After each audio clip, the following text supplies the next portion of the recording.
On the afternoon of his inauguration, President Biden reversed the America First policy of his predecessor, signing an executive order starting the process of rejoining the Paris climate deal. The US opted back into the World Health Organization and the UN Human Rights Council, the new US president fulfilling his campaign promise to re-engage with the world and bind his country again to its traditional allies. With its adversaries, though, relations have deteriorated. In an interview, President Biden called the Russian leader Vladimir Putin a killer.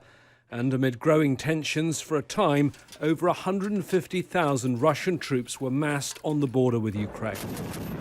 I'm also hearing deep concern about some of the actions your government is taking. Public disagreement with China was on open display during a high-level meeting in Anchorage, Alaska.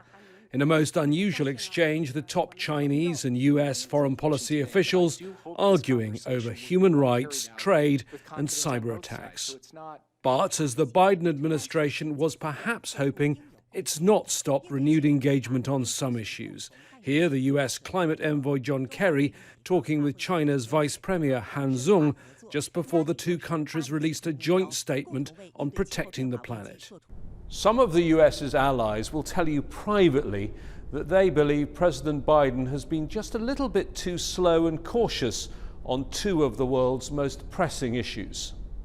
On Iran, although the administration had made it clear it wanted to rejoin the nuclear deal, it didn't seem in any great hurry. Its delay may have complicated negotiations now back underway in Vienna. On Afghanistan, it was only 2 weeks ago that President Biden signaled he'd pull US troops from the country, but the plan to get the Taliban around a table to negotiate with the Afghan government now looks very shaky.